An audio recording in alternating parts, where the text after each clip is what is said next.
What's up, and welcome to my guide to becoming a better player video. And what's going to be in this one is just a little introduction as to what I'm going to do and some basic tips which will definitely help you with your game right off the bat.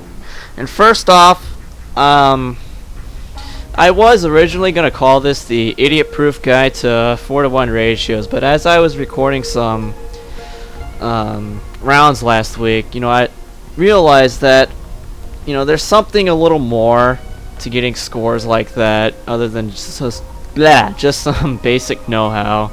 And I'm pretty sure with what I'm gonna do, you'll be able to at least get 2-to-1 unless you're completely fucking retarded. But we'll see what happens. Hopefully you guys can get at least 2-to-1. Granted, you're not already getting those, but yeah. Second off, how I'm going to do these videos is I'm going to do 2 videos of each map. And what I mean is, one video will be one where you just completely dominate the other team and lock them down. And the other one is going to be what to do when the other team actually has some fight in them. And how to score well and all that good stuff. But, yeah. Let's see.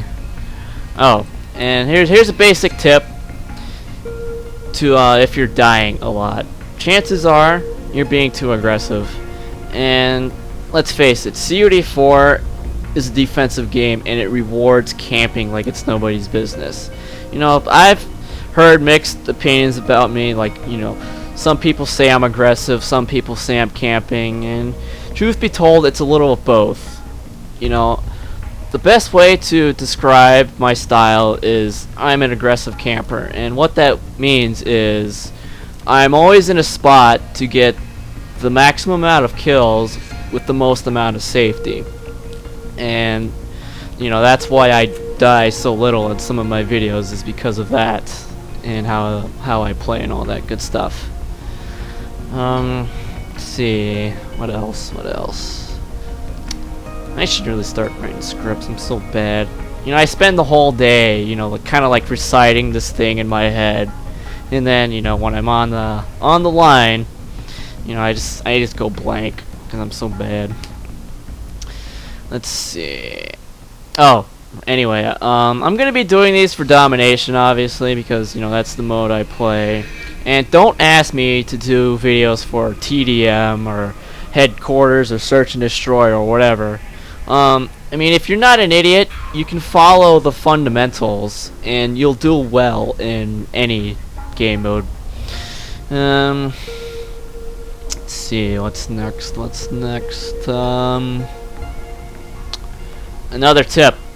I remember seeing a comment in my other video asking why I didn't explain why I moved from one spot to another at the time I did, and looking back, I probably should have said why, and I guess I can do it here.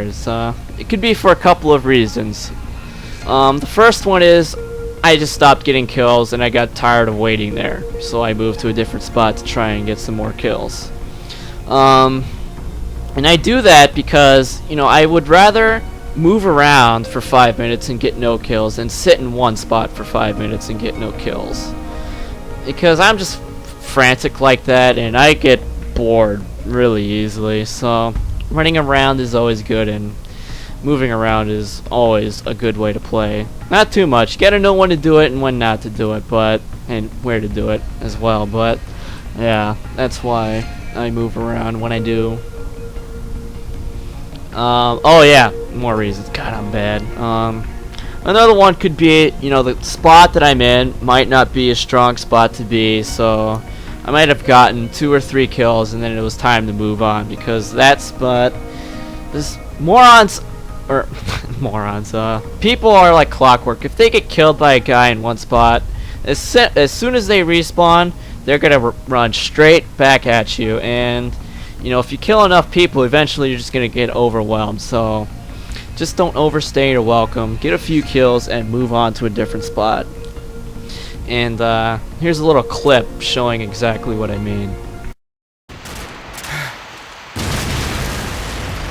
Our UAV is on mine.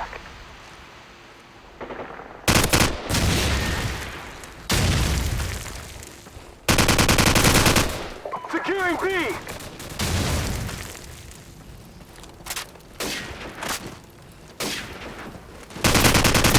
UAV recon standing by. Our UAV is on mine. Airstrike standing by. Not too far. Securing Bravo. Stay on the recon. Okay. Friendly airstrike on the way.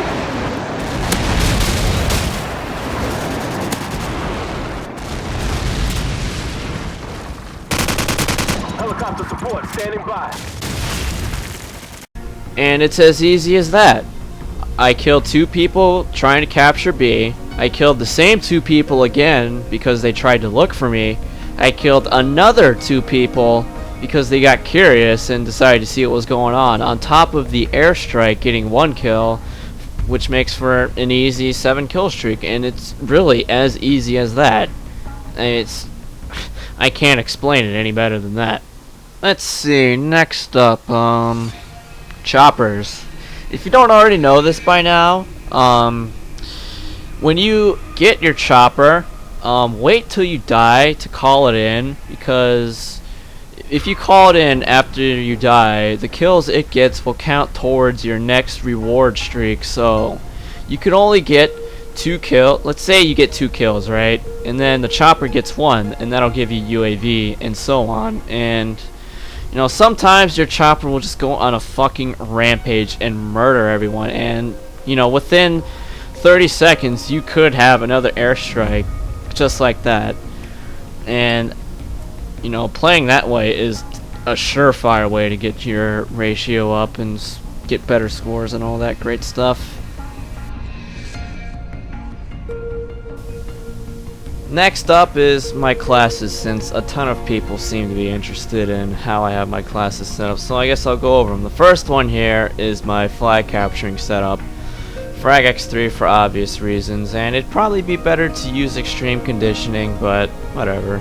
You definitely want to go with the MP5 since you can get the extra ammo with the M9, just in case you live through capping B. And obviously you need a smoke grenade because flag cappers are team players, and smoke grenades are team player grenades. Next up is my MLG setup, which is mainly just for dead silence, and lately there have been a ton of people who are running around with dead silence, and I can't stand having a disadvantage just because they can hear me, so you gotta match fire with fire. Next one is my long range class, which I have the AK-47, bandolier, stopping power, steady aim, you know, pretty standard stuff. AK-47 is a great gun, and if you don't like it, you really should give it a shot. No attachments though, because the iron sights are beastly and attachments reduce its damage. Next is my submachine gun class, the 74U. Same exact setup, different gun. Not much to say. 74U is another awesome gun. And again, no attachments because attachments screw over the reticule. And it doesn't really need sights, you know. Again, great iron sights again. And this last one is my creep kit, because you know there will be times when your team will be awful, but not so awful to the point where you leave. It's just the other team keeps getting UAV, and this is what this class is for. I went with the MP5 silenced. You can either go with that or the P90, or those are the 2 guns I would recommend. I can't say I've ever had any success with putting it on assault rifles or anything else, but if it works for you, hey, more power to you. And since this video is getting kind of long, I guess I'll close it out with the final thought or something. You know, if you truly want to get better at this game, you know, you have to practice. Just listening, watching, and knowing how I do things won't do you any good if you don't practice it. You know, just as with anything in life, if you want to be good at something, you have to practice at it and put effort into it. And the same thing applies to CoD4, or any game for that matter. Thanks for watching. Here's to hoping you guys improve your game if you need it, and peace soup.